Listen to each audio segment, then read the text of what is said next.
Then welcome once again YouTube channel students. Today we are discussing a new question from the chapter pair of linear equation to variable. इससे पिछली video में मैंने आपको उसका basic introduction कराया था, इसमें कंटेंट्स बताए थे किस किस कंटेंट्स में हम लोग स्टडी करेंगे। इसके बाद जो सबसे पहला मेथड मैंने आपको बताया कि दो मेथड्स में हम इसको सॉल्यूशन करेंगे, पहला ग्राफिकल और दूसरा एल्जेब्रिकली। तो एल्जेब्रिकली के अंदर तीन मेथड्स थे, जिसको पहला substitution, elimination, cross multiplication. But आज मैं जो मेथड डिस्कस करने जा रहा हूँ वो आपको ग्राफिकली, कि ग्राफ के हेल्प से आप इन दोनों क्वेश्चन के कैसे सॉल्यूशन फाइंड करेंगे। ठीक है, तो ये आपका पहला क्वेश्चन है। मैंने स्टूडेंट्स एक ही क्वेश्चन के अंदर तीनों क्वेश्चंस लिख दिए हैं ताकि आपको हर जो भी इसमें से जिस टाइप का क्वेश्चन है आप उसको सॉल्व कर सकें। ठीक है, तो क्वेश्चन हमारा क्या है? क्वेश्चन है solve the following system of equations graphically. Graph के अकॉर्डिंग आपको इन दोनों इक्वेशन के सॉल्यूशन फाइंड करने हैं, एक्स और वाई की वैल्यू निकालनी है। नाउ सेकेंड, साथ में क्या करना, shade the region bounded by these lines and x axis. X axis साथ जो लाइंस इंटरसेक्ट होंगी उनका जो एरिया बनेगा उसको शेड करना है। Now find the coordinate also of the points where the graph lines cut the x axis, और उसके पॉइंट्स भी आपको निकालने हैं, कोऑर्डिनेट्स भी फाइंड करने हैं। तो देखिए कैसे करना है।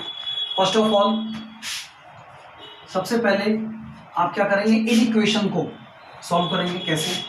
तो पहली इक्वेशन आपके पास है 3x plus 2y minus 11 equal to 0। ठीक है, सो फर्स्ट इक्वेशन को सबसे पहले हमें क्या करना, जब भी हम ग्राफ के कुछ कोऑर्डिनेट्स फाइंड करेंगे तो उसको सबसे पहले कन्वर्ट करना y in terms of x में। तो y in terms of x का मतलब क्या है कि y को लेफ्ट हैंड साइड में रखें और बाकी वैल्यू को राइट हैंड साइड में लीजिए। तो मैं इसको लिख सकता हूँ, rewrite again, 2y is equal to 11 minus का 3x। ठीक है, then y is equal to, we can write 11 minus 3x upon 2। तो ये जो वैल्यू मुझे मिली यहाँ पर ये होगी y in terms of x, इसको बोलते हैं y in terms of x। अब यहाँ से मैं कुछ सॉल्यूशंस फाइंड करूंगा इसके x और y के। ये आप ऑलरेडी 9th क्लास में भी आपने सॉल्यूशंस निकाले होंगे, एक x और एक y। इसके हम मिनिमम 2 और मैक्सिमम कितने भी निकाल सकते हैं। ठीक है, तो सबसे पहले मैं यहाँ पर x की वो वैल्यू पुट करता हूँ। मैं यहाँ पर देखिए समझिएगा, जो x है यहाँ पर इसको बोलते हैं इंडिपेंडेंट वेरिएबल।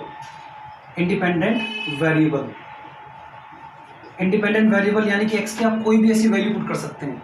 और जो y है, y को बोलते हैं यहाँ पर डिपेंडेंट वेरिएबल। डिपेंडेंट वेरिएबल यानी कि जो y की वैल्यू है वो x पर डिपेंड करते हैं कि आपका सॉल्यूशन क्या आएगा। तो मान लीजिए x को मैंने सपोज करें 0 पुट किया, तो 0 पुट करने पर 3 into 0 0 हो जाएगा, बट 11/2 आ जाएगा। लेकिन हमें कोशिश करना है कि पॉइंट से बचना है। हमें क्या करना है, पॉइंट से बच करके कुछ ऐसी वैल्यू पुट करें जो एग्जैक्टली 2 से डिविजिबल हो जाए। तो मैं x की वैल्यू को सपोज करें यहाँ पर मैं 1 पुट करता हूँ।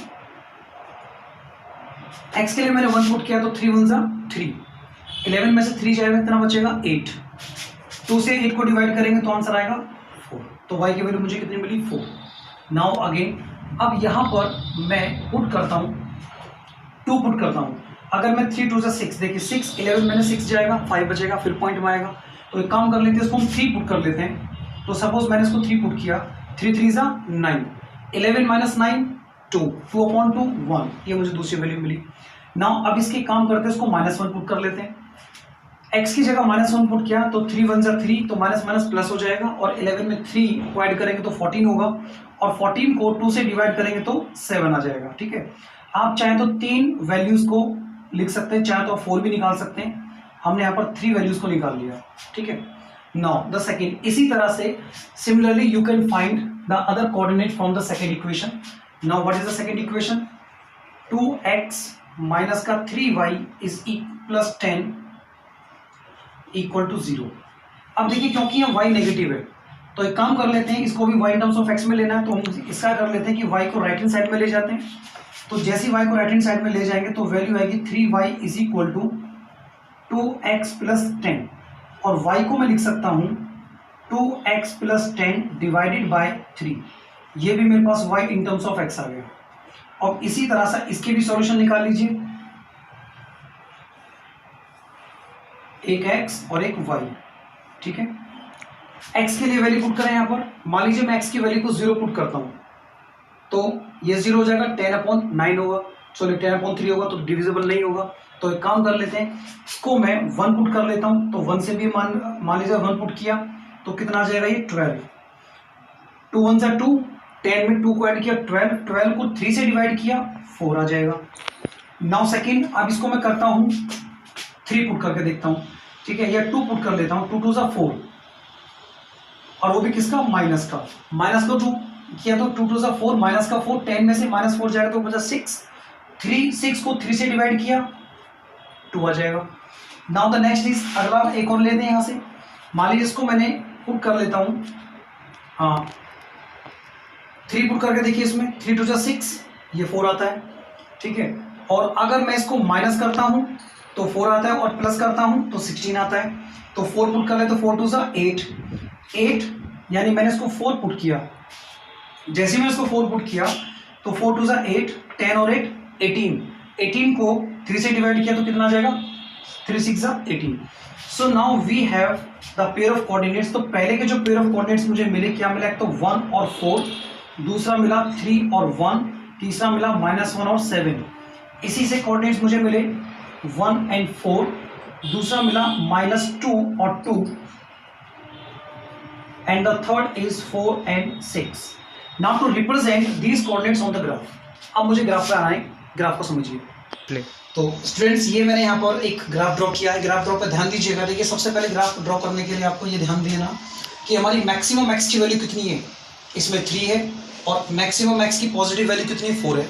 तो हमने क्या किया, इस पार्ट को बड़ा कर लिया, इसको छोटा कर दिया। इसी तरह से वाई पे देखिए, वाई की मैक्सिमम वैल्यू कितनी है, 7 है, ठीक है, और नेगेटिव वैल्यू कम है, तो उसको हमने छोटा कर दिया और प्लस वैल्यू को हमने बड़ा कर दिया। तो अब इसको मार्क कर लेते हैं, इसको बोलेंगे एक्स एक्सिस, यानी कि एक्स, एक्स डैश, ये होगा हमारे पास वाई एक्सिस, वाई और वाई डैश, ठीक है। It is the origin. Now it is 1 2 3 4 5 6 and 7।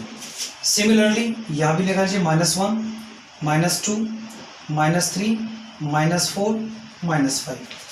ऐसे ही ऊपर की तरफ 1 2 3 4 5 6 7 8 and 9।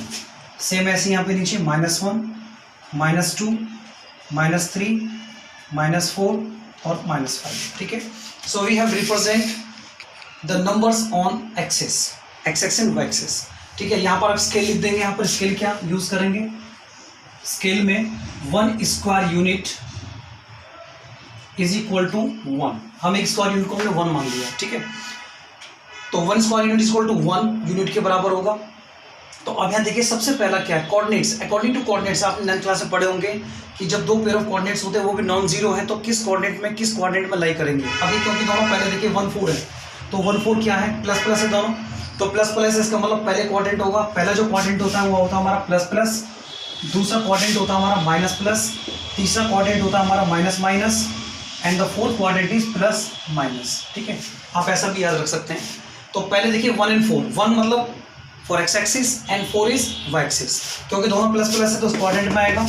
तो 1 मैंने लिया ये, तो 1 and 4 ऊपर कितना ये, तो ये पहला पॉइंट्स आपका ये रहा, इसको 1 and 4। Now second 3 and 1। अब 3 और 1 देखिए, 3 किस पर है, एक्स एक्सिस पर है, और 1 ऊपर है, तो 3 और 1 आपका ये आ जाएगा, दिस इज 3 और 1। नाउ 3 और 1 यहाँ होगा,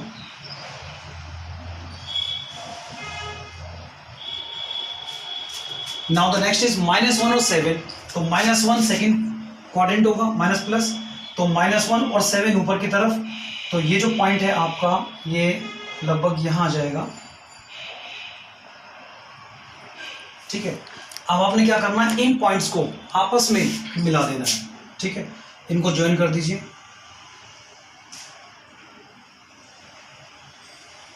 इस तरह से आप इसको ड्रॉ कर सकते हैं।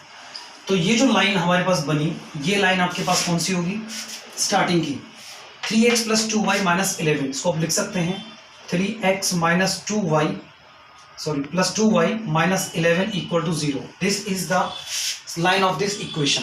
नाउ सेकेंड इक्वेशन से 1 and 4, तो 1 and 4 तो कॉमन ही रहा, ये -2 और 2 सेकेंड क्वाड्रेंट में आएगा, -2 और 2, तो ये इसका कोऑर्डिनेट आपका यहाँ आ जाएगा, -2 और 2, और थोड़ा सा इधर कर लेते हैं इसको। Now third is 4 and 6। सो 4 और 6 देखिए, फर्स्ट क्वाड्रेंट में आएगा 4 और 6, तो 4 यहाँ आ जाएगा और 6 ऊपर आ जाएगा। ये पॉइंट आपका कहाँ, यहाँ होगा 4 और 6। इसको मैंने ले लिया 4 एंड 6, और ये पॉइंट था आपका -2 और 2। Now to join this points, इन पॉइंट्स को ज्वाइन कर दीजिए।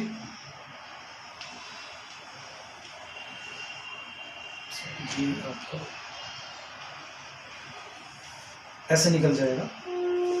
तो ये जो इक्वेशन, ये जो लाइन बनी है हमारी, वो कौन सी है? ये लाइन आपकी बनी 2x - 3y, 2x - 3y + 10 = 0। ये हमारा ग्राफ बना। अब इसका सॉल्यूशन क्या है? देखिए इंटरसेक्शन पॉइंट देखिए कहाँ पर इसके, वेयर द इंटरसेक्टिंग पॉइंट्स। तो इंटरसेक्टिंग पॉइंट में आप क्या करेंगे? Draw the parallel to y axis from this point and draw parallel to x axis। तो ये जो दो कोऑर्डिनेट्स हैं 1 and 4, इट इंडिकेट्स x = 1 और y = 4, क्योंकि यहाँ से आते डिस्टेंस कितनी है? 4 है। ये डिस्टेंस 4 और ये होगी 1, तो 1 और 4 इज द सोल्यूशन। इस पूरे ग्राफ का सोल्यूशन क्या मिला मुझे? 1 और 4। नाउ अभी क्वेश्चन में एक और कुछ पूछा है, इसमें क्या पूछा है आपसे? Sheet the region bounded by these lines and x axis. अब आपको ये देखना x एक्सिस के साथ में कौन सी वो दो जो लाइन है इंटरसेक्ट कर रही हैं, उन दोनों लाइन को चेक करना। तो पहले आप ये देखिए कि x एक्सिस पर कौन कौन से लाइन इंटरसेक्ट कर रही है। एक इंटरसेक्टिंग पॉइंट ये रहा आपका, और एक इंटरसेक्टिंग पॉइंट आपका ये रहा, और इसको इंटरसेक्टिंग पॉइंट क्या दोनों का यहाँ, इस पूरा इस पार्ट को क्या करना है? आपको शेड करना है। ध्यान रखिएगा, क्योंकि x एक्सिस की बात करें तो x पर चेक करेंगे, और अगर यही क्वेश्चन y एक्सिस में होता तब वो y पर चेक करते, तो y पर कौन से पॉइंट होते? तो y पर ये पॉइंट्स होते, और इस एरिया को हम, इस पॉइंट को, पूरा एरिया को हम शेड करते। तो यहाँ पे मुझे शेड करना है ये पार्ट, शेड द रीजन, ठीक है, shade the region bounded by these lines and x axis. लेकिन साथ में इसमें एक क्वेश्चन और भी पूछा है। क्या पूछा है? इसमें पूछा find the coordinate also of the point where the graph lines cut x axis. जिन पॉइंट्स पर x एक्सिस पर ये ग्राफ इस लाइन ने कट किया है, उसके कोऑर्डिनेट्स क्या होंगे? तो कोऑर्डिनेट बना सकते हैं, जहां पर इंटरसेक्ट पॉइंट है तो उसका कोऑर्डिनेट्स क्या होगा? ये होगा आपका -5 और 0, और इसका कितना हो जाएगा? 4 और 0। तो ये इसके कोऑर्डिनेट भी आ गए। यानी इस ट्राइंगल, अगर हम देखें तो एक ट्राइंगल फिगर है। इसमें क्वेश्चन स्टूडेंट्स कभी कभी ये भी पूछा जाता है, जो शेडेड आपने किया है उसका एरिया क्या होगा? What is the area of this? अब एरिया निकालने के लिए आपको क्या पता है? एरिया कैसे निकालेंगे ट्राइंगल का? तो area of triangle is equal to 1/2 base into height, ये होता है आपका फॉर्मूला। तो बेस इंटू हाइट, बेस का मतलब ये ट्राइंगल। देखिए ध्यान दीजिएगा, यहाँ पर माइनस प्लस की वैल्यू को ये मत सोचेगा कि ये माइनस है प्लस है तो प्लस माइनस वाली वैल्यू कर दें, क्योंकि जो डिस्टेंस है वो नेगेटिव नहीं होती। तो यहाँ से लेके यहाँ तक की टोटल वैल्यू को आप मेजर करेंगे। यहाँ से यहाँ तक कितना है 5, और यहाँ से यहाँ तक कितना 4, तो टोटल कितना होगा? 9 यूनिट होगा यहाँ से यहाँ तक, ठीक है। अब परपेंडिकुलर देखिए, इसका परपेंडिकुलर कितना है? तो परपेंडिकुलर इज 4 यूनिट। तो आप लगा सकते हैं इट इज द परपेंडिकुलर, और ये क्या हो जाएगा आपका? बेस। तो वैल्यू पुट कर सकते हैं आप, एरिया 1/2, बेस कितना है 9, परपेंडिकुलर कितना है 4, 2 से कैंसिल कर दो, तो इसका जो एरिया होगा 18 स्क्वायर यूनिट या यूनिट स्क्वायर आंसर। तो इसी क्वेश्चन में मैंने आपको सारे पॉइंट्स क्लियर कर दिए हैं कि जो क्वेश्चन आपसे पूछा जाता है, कभी कभी एरिया पूछा जाता है, कभी आपका शेडिंग पूछा जाता है, कभी आपसे कोऑर्डिनेट्स पूछे जाते हैं।